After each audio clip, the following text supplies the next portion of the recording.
సింహరాశి వారికి జూన్ 18వ తేదీ గురువారం అనగా రేపటి రోజున దిన ఫలితాల ప్రకారం మీ జీవితంలో జరిగేటువంటి కొన్ని పూర్తి అంశాల గురించి తెలుసుకుందామండి. అలాగే ఉదయం నుండి సాయంత్రం లోపు ఎలాంటి పరిణామాలు చోటు చేసుకోబోతున్నాయి, ప్రతి సమయంలో మీ ఆలోచనలు నిర్ణయాలు కలిసే వ్యక్తులు ఈ రోజుపై ప్రభావితం చూపే అవకాశం కూడా ఉందన్నమాట.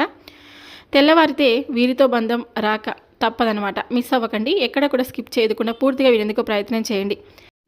సింహరాశి వారు ఎవరైనా సరే అండి మొట్టమొదటిసారిగా మన ఛానల్ని చూసినట్లయితే దయచేసి ఛానల్ని సబ్స్క్రైబ్ చేసుకొని నాకు సపోర్ట్ అయితే ఇవ్వండి. ఈ వీడియో నచ్చితే ఇంకొంతమందికి షేర్ చేయండి. లైక్ చేయడం మాత్రం మర్చిపోద్దండి. తెల్లవారితే మీ జీవితంలో ఒక బంధానికి సంబంధించినటువంటి ముఖ్యమైన పరిణామం కనిపించే అవకాశం కూడా ఉందన్నమాట. చాలా రోజులుగా దూరంగా ఉన్నటువంటి ఒక వ్యక్తి నుంచి పలకరింపు రావచ్చు. అపార్థాల వల్ల దూరమైన బంధం మళ్ళీ మాట్లాడే పరిస్థితి కూడా రావచ్చు. ఒక ఫోన్ కాల్, ఒక సందేశం లేదా ఒక అనుకోని కలయిక ద్వారా సంబంధాలు పెరిగే అవకాశం కూడా ఉందన్నమాట. అయితే ప్రతి ఒక్కరికి ఇదే విధంగా జరగాల్సింది అని భావించకండి. మీ మాటల్లో సహనం, మీ ప్రవర్తనలో గౌరవం ఉంటే ఈ బంధం మరింత బలపడే అవకాశం ఉంది. అందుకే రేపటి రోజును సానుకూల దృక్పథంతో ప్రారంభించండి. ఈ వీడియోని చివరి వరకు తప్పకుండా వినండి. చివరిలో చెప్పేటువంటి కొన్ని పరిహారాలు, పూజలు, అలాగే కొన్ని మంత్రాల గురించి తప్పకుండా చెప్తాను. వాటిని పాటిస్తే కనుక మీ జీవితం చాలా సంతోషంగా కూడా ఇంకా ఉండడానికి మీరు ప్రయత్నం చేయొచ్చు. ఇంకా సింహరాశి వారు సహజంగానే ఆత్మవిశ్వాసం, నాయకత్వ లక్షణాలు, ధైర్యం కలిగిన వ్యక్తులండి. ఏ పరిస్థితి వచ్చినా వెనక్కి తగ్గరు, ఎదుర్కోవాలని భావిస్తారు. కానీ కొన్నిసార్లు త్వరగా కోపం రావడం, మొండిగా నిర్ణయాలు తీసుకోవడం ఇలా ఉండడం వలన చిన్న చిన్న అవకాశాలను కోల్పోయే పరిస్థితి కూడా ఏర్పడుతుంది. రేపటి రోజున మాత్రం మీలోని ఈ నాయకత్వ గుణమే మీకు ఒక మంచి అవకాశంగా తెచ్చిపెట్టే సూచనలు కూడా కనిపిస్తున్నాయన్నమాట. మరి ఉదయం నుంచే మీ మనసులో ఒక కొత్త ఆలోచన మొదలవుతుంది. చాలా రోజులుగా చేయాలని అనుకున్న పని గురించి ముందడుగు వేయాలనే ఉత్సాహం కూడా కలుగుతుంది. ఇంట్లో పెద్దల ఆశీర్వాదం తీసుకొని బయటకు వెళ్తే మరింత ఆత్మవిశ్వాసం కూడా పెరుగుతుంది. రేపు మీకు ఏ దిక్కున ప్రయాణం శుభకరంగా ఉంటుందంటే తూర్పు దిక్కు మరియు ఈశాన్య దిక్కు వైపు చేసే ప్రయాణం. ఈ దిశలో ప్రారంభించేటువంటి కొన్ని పనులు అనుకూలంగా ఉండేటువంటి అవకాశాలు కూడా కనిపిస్తున్నాయన్నమాట. ఉద్యోగం, ఇంటర్వ్యూ, వ్యాపారం, సమావేశాలు లేదా ముఖ్యమైనటువంటి పనిని ఈ దిశలో ప్రారంభిస్తే సానుకూల ఫలితాలు వచ్చే అవకాశం కూడా ఉంటుందండి. ఇక అదృష్ట రంగులు వచ్చేసి బంగారు రంగు, నారింజ రంగు, లేత ఎరుపు రంగు. ఈ రంగుల దుస్తులు లేదా ఈ రంగులకు సంబంధించినటువంటి వస్తువులు ఉపయోగించడం వల్ల మీ ఉత్సాహాన్ని అయితే పెంచవచ్చు. అదృష్ట సంఖ్యలు 1, 3, 9. ఈ సంఖ్యలు రేపటి రోజున మీకు శుభ సూచనలుగా భావించవచ్చు. అనుకూల సమయం వచ్చేసి ఉదయం 8:15 నుండి 10 వరకు, సాయంత్రం 4:30 నుండి 6 వరకు ముఖ్యమైన పనులు ప్రారంభించడానికి అనుకూల సమయంగా భావించవచ్చు. జాగ్రత్త పడాల్సినటువంటి విషయం ఏమిటంటే మీ విజయాన్ని చూసి అసూయపడే వ్యక్తులు ఉండే అవకాశం కూడా ఉంది. అందువల్ల మీ భవిష్యత్ ప్రణాళికలను అందరితో పంచుకోవడం కంటే పని పూర్తయ్యే వరకు గోప్యంగా ఉంచడం చాలా మంచిది. మీకు రేపటి రోజున కలిసి వచ్చేటువంటి అంశం వచ్చేసి ఒక కొత్త పరిచయం లేదా చాలా రోజులుగా మాట్లాడిన వ్యక్తితో మళ్ళీ సంభాషణ ప్రారంభమయ్యే అవకాశం కూడా ఉందండి. ఈ పరిచయం భవిష్యత్తులో ఉద్యోగం, వ్యాపారం లేదా కుటుంబ విషయాలు ఉపయోగపడే అవకాశం కూడా ఉందన్నమాట. ఇక ఒక చిన్న ప్రేరణ అండి మీకు. సింహం అడవికి రాజు కావడానికి కారణం దాని పరిణామం కాదు, దాని ఆత్మవిశ్వాసం. అదే ఆత్మవిశ్వాసం రేపటి రోజున మీకు ఒక కొత్త అవకాశానికి తలుపులు తెరవగలదన్నమాట. ఈ యొక్క రాశి వారికి రేపటి రోజున మీ ప్రతిభ ఎక్కువగా కనిపించేటువంటి రంగాలు అనుకూలమైనటువంటి రంగాలు అన్నమాట. ప్రభుత్వ ఉద్యోగాలు, పరిపాలనా బాధ్యతలు చేపట్టే వారికి మంచి గుర్తింపు లభించే అవకాశం కూడా ఉందండి. బోధన, శిక్షణ, కోచింగ్ రంగాల్లో ఉన్నవారు తమ ప్రతిభను నిరూపించుకునే అవకాశం కూడా ఉంది. Media, YouTube, social media, digital content రంగాల్లో ఉన్నవారికి కొత్త అవకాశాలు లేదా ప్రేక్షకుల ఆదరణ కూడా జరగవచ్చు. రియల్ ఎస్టేట్, నిర్మాణ రంగాలకు సంబంధించిన పనుల్లో కొంత పురోగతి కనిపించవచ్చు. బంగారం, నగలు, వస్త్రాలు, ఫ్యాషన్కు సంబంధించిన వ్యాపారాల్లో ఆశాజనకమైన పరిణామాలు ఉండే అవకాశం కూడా ఉందన్నమాట. రేపు కాస్త ఓర్పుతో వ్యవహరించాల్సినటువంటి రంగాలు వచ్చేసి భాగస్వామ్య వ్యాపారాల్లో చిన్న అపార్థాలు వచ్చే అవకాశం కూడా ఉంది.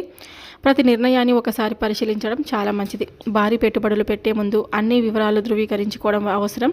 కోర్టు ఒప్పందాలు, లీగల్ వ్యవహారాల్లో తొందరపడకుండా అనుభవజ్ఞుల సలహా తీసుకోవడం కూడా చాలా మంచిది. అప్పులు ఇవ్వడం లేదా ఇతరులకు హామీ ఇవ్వడం వంటి విషయాల్లో జాగ్రత్తగా ఉండండి. ఉద్యోగంలో సహోద్యోగులతో వాదనలకు దూరంగా ఉండడం వల్ల అనవసర ఒత్తిడి కూడా తగ్గుతుంది. ఈరోజు మీకు అదృష్టాన్ని తెచ్చేటువంటి అంశం వచ్చేసి మీ మాట తీరు, ఆత్మవిశ్వాసం, సరైన సమయంలో తీసుకునే నిర్ణయాలే రేపటి రోజున మీకు గొప్ప బలంగా నిలుస్తాయండి. చిన్న అవకాశాన్ని కూడా పెద్ద విజయంగా మార్చుకునే అవకాశంలో మీలో ఉంటుందన్నమాట.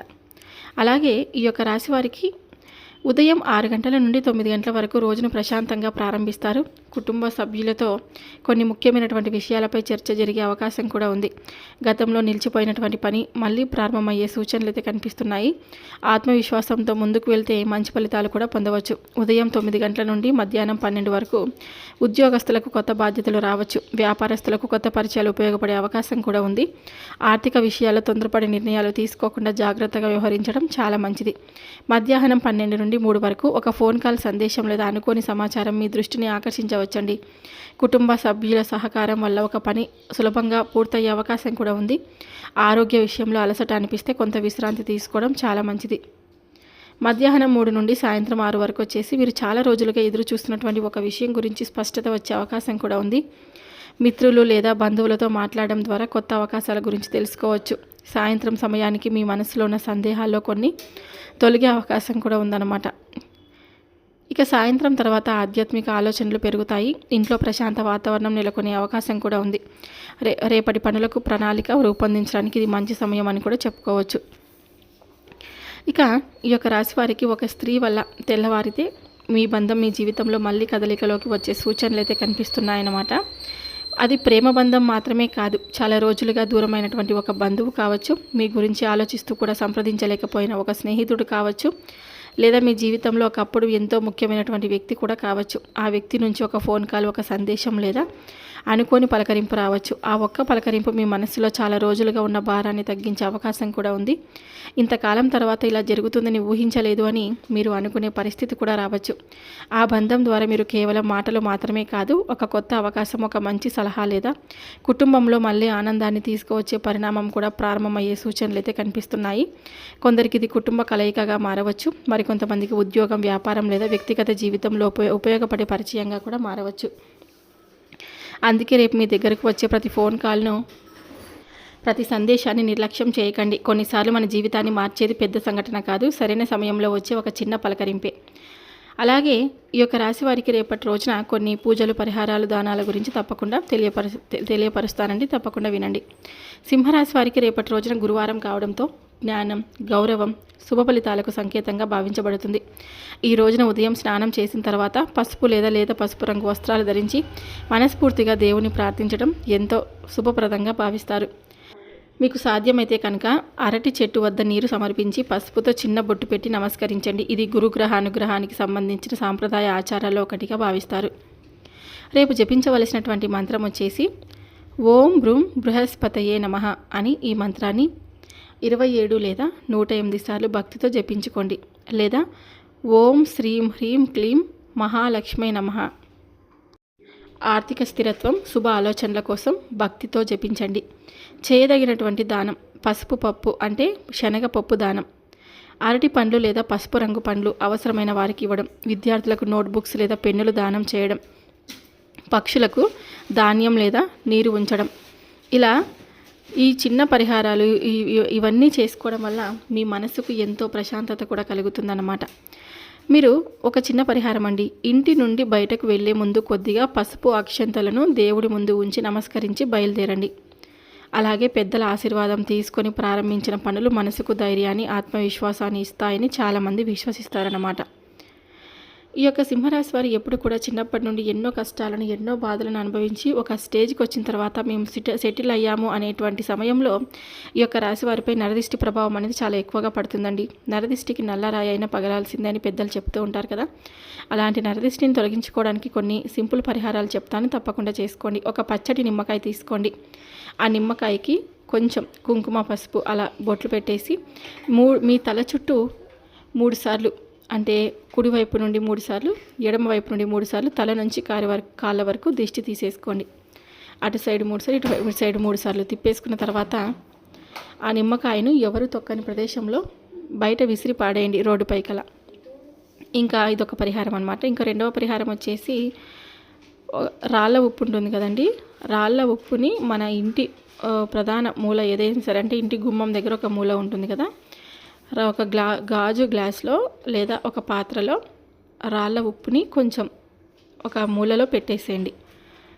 మన వాకిలి దగ్గర లేకుంటే మనం డోర్స్ దగ్గర ఇలా పెట్టుకుంటూ ఉంటాం కదా, అలా ఏదైనా ఒక ప్లేస్లో ఒక చోట ఎవరికి ఎవరు తగలని ప్లేస్లో లేకుంటే ఎవరు చూడని ప్లేస్లో ఆ రాళ్ళ ఉప్పుని ఉంచితే కనుక మీపై ఉన్నటువంటి నెగిటివ్ ఎనర్జీ, ప్రతికూల శక్తులు ఏవైతే ఉన్నాయో అవి పూర్తిగా తొలగిపోతాయి అన్నమాట. ఈ చిన్న పరిహారాలు తప్పకుండా చేసుకోండి. ఆ రాళ్ళ ఉప్పుని మీరు ఒక వారంకి ఒకసారి అలా మారుస్తూ ఉండండి. మీకు చాలా మంచిగా ఉపయోగపడుతుందన్నమాట. ఇంకా కొంచెం రాళ్ళ ఉప్పు తీసుకొని, పిడికెడు రాళ్ళ ఉప్పు తీసుకొని, ఒక 3 ఎండుమిరపకాయలు తీసుకొని మీ తల చుట్టూ 3 సార్లు తిప్పేసి అగ్గిలో కాల్చి పారేయండి. అలా దుర్వాసన వస్తుంది అంటే కనుక మీకు నరదిష్టి ప్రభావం ఉందని అర్థం, పూర్తిగా వెళ్ళిపోతుందని కూడా అర్థం అనమాట. ఈ చిన్న చిన్న పరిహారాలను పాటించడం వల్ల మీ మనసుకు ప్రశాంతత ఉంటుంది. నరదిష్టి పూర్తిగా తొలగిపోయి కుటుంబం మొత్తం సంతోషంగా ఉండగలుగుతారు. ఈ వీడియో నచ్చితే తప్పకుండా లైక్ చేయండి, సబ్స్క్రైబ్ చేసుకొని నాకు సపోర్ట్ అయితే ఇవ్వండి. Thank you for watching.